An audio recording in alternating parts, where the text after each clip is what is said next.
Vamos con más información y en este caso con invitados desde los estudios de Canal 9 en la ciudad de Corrientes. Me acompaña el diputado Martín Barrio Nuevo, es contador, y vamos a hablar de la realidad tan difícil que nos toca a todos, las expectativas que ha generado también, si es que las hay, la palabra hoy, la presentación del ministro de Economía, Dujovne, en el Congreso de la Nación. Muy buenas noches, muchas gracias por acompañarnos. Por favor, gracias por invitarnos. Desde esta mañana que veníamos hablando de esto, y fue título en Noticiero 9 al mediodía, y hablábamos de la inflación y decíamos la inflación más alta de los últimos veintitantos años. Sí, así es. Se proyecta una inflación de alrededor del 45%. En realidad el piso está en 45%, la franja va a ser de 45 al 50 para el 2018. Esa inflación la ponen la más alta de los últimos 27 años. La verdad es que es un dato que alarma, un dato que marca también cuál es nuestra realidad. Una realidad compleja, con fuerte pérdida del poder adquisitivo de los salarios, no solo de los empleados privados en blanco, que sus paritarias están todas por debajo, pero hay una inmensa parte de la población que no tiene paritarias, que son los trabajadores que están en negro, los trabajadores informales. Según los relevamientos del propio Ministerio de Trabajo de la Nación, han caído los salarios nominalmente, es decir, cobran menos en los últimos meses que antes, justamente por pérdida también de puestos laborales. La pérdida del poder adquisitivo del salario respecto de la inflación va a ser muy fuerte este año, en torno seguramente entre el 14 y el 18%, es decir, a las familias les va a costar cada vez más llegar a fin de mes. Cuando uno habla de estos números y en frío por ahí cuesta comprender ciertas cosas, pero los analistas se están dando cuenta de que esto sin lugar a dudas significa más pobreza, significa más indigencia.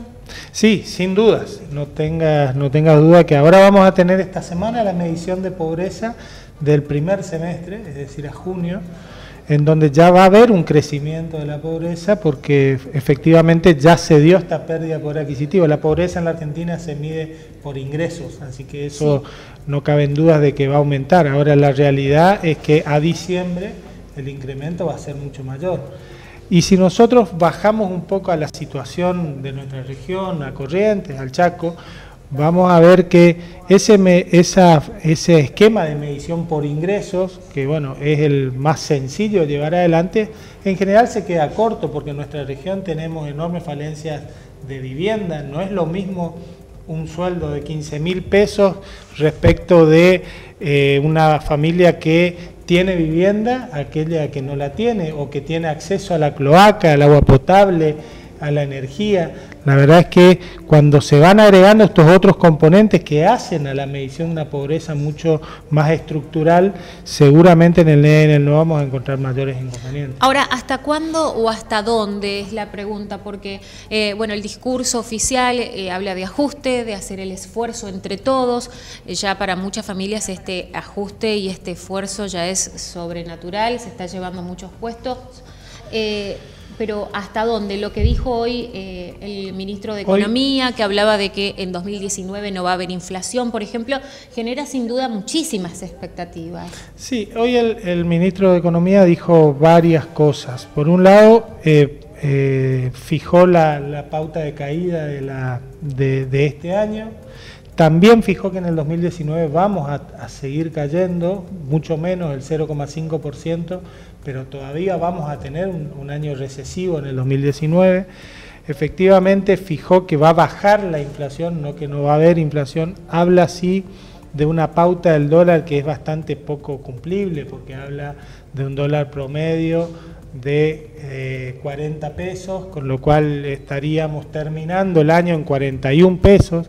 La realidad es que estamos muy lejos de cumplir esto, porque vemos que día a día el dólar sigue subiendo, vemos que día a día las reservas siguen cayendo, es decir, la realidad de la corrida cambiaria no está para nada controlada. Eso no es la situación en la que estamos. Ojalá se pueda controlar rápido la corrida cambiaria, como para que uno de los precios básicos de la economía, porque además este gobierno ató muchos de esos precios al dólar, como el combustible, las tarifas, es importante entonces contener al dólar como un elemento a partir del cual sí empezar ya ver el impacto en estos otros factores que son los que hablábamos recién. ¿Podría quedar fijo más cerca de los 50 y no de los 40, como se está planteando? Mira, es muy difícil decirte a dónde va a llegar, ni hablarte de qué va a pasar mañana. Lo que te puedo decir es que la tendencia es muy clara. A la economía argentina le faltan dólares. Este año alrededor de 50.000 millones de dólares. Y mientras la economía argentina no resuelva esa restricción externa, ese déficit externo, que no tiene nada que ver con el déficit fiscal, hasta que no resuelva ese déficit externo, el dólar va a seguir siendo un bien escaso y muy altamente demandado en contexto de inflación, altamente demandado en contexto de corrida cambiaria. Cuando el dólar se dispara, en la Argentina se da a diferencia de lo que pasaría en cualquier lugar. Cuando un bien sube el precio, en general en cualquier lugar la gente demanda menos, ¿no? En la Argentina, cuando sube el precio del dólar, la gente demanda más dólar porque sabe que es la forma de cubrirse en nuestro país. Ahora, usted es político, pero no le pregunto como político, como economista.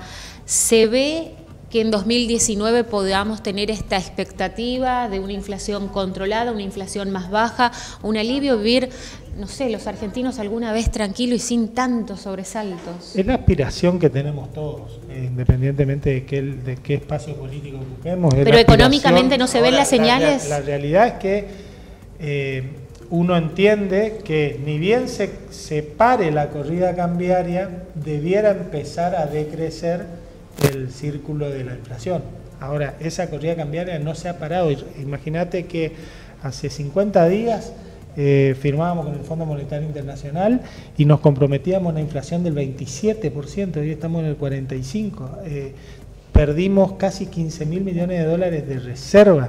Entonces, estamos lejos aún de ese contexto. Me parece que la aprobación o no del presupuesto está vinculado a esto, más allá de las posiciones que tengamos personales, políticas e ideológicas respecto a un acuerdo con el Fondo Monetario Internacional. Mi posición particular es clara respecto de que el Fondo Monetario Internacional nos lleva en realidad a más ajuste, a más déficit. Y no llegó nada de plata todavía. Y no nos traen soluciones. Sí. Ahora, también es cierto que hoy estamos en una trampa, en la que este propio gobierno nos puso, de que estamos sobreendeudados con el Fondo Monetario Internacional, no tenemos otros que nos presten, fuimos al prestamista de última instancia y hoy el prestamista de última instancia nos está poniendo condiciones. Bueno, la verdad que la responsabilidad política de gobernadores, senadores, diputados nacionales de la aprobación del presupuesto, discutir por supuesto defendiendo a las provincias. Hay un fuerte ajuste respecto de las provincias desde el 2017 al 2019, más de 200.000 millones de pesos, pero evidentemente la responsabilidad debe primar porque entiendo que hoy romper con el fondo en esta instancia es la peor de las soluciones. Me parece que romper con el fondo debe ser un trabajo programado, pensado, debe ser un trabajo en donde haya una decisión política para hacerlo y para eso hay que estar en el gobierno, no desde la oposición. En economía siempre hablan de curvas. ¿Esta curva mucho más hacia abajo nos va a tirar para empezar a sacarnos? ¿Falta mucho? Bueno, la expectativa respecto de eso es que el año que viene nosotros tengamos una buena cosecha del campo, que va a ser importante en el segundo trimestre del año que viene, incluso en el segundo trimestre puede llegar a haber un rebote, un pequeño rebote, pero que va a volver a caer en el tercero y cuarto. Pero sí, esperamos que la caída económica no se profundice en la medida que adecuemos todas estas variables macroeconómicas de las que estamos hablando. Por un lado, el déficit externo, por otro lado, también el déficit fiscal sobre el cual hay que trabajar, pero fundamentalmente empezar a tener políticas productivas que desarrollen al país, que generen trabajo, que generen empleo, que generen, en todo caso, riqueza, que es lo que no vemos que pase hoy en los planes del Gobierno Nacional. Muchísimas gracias. No, por favor, un gusto. La palabra del diputado Martín Barrionuevo, especialista en economía, hablando de esta coyuntura política, de esta coyuntura económica que tanto nos preocupa a todos y analizando también lo que fue hoy la presentación del ministro de Economía ante el Congreso de la Nación. Compañeros, adelante ustedes desde Estudios Centrales en Resistencia.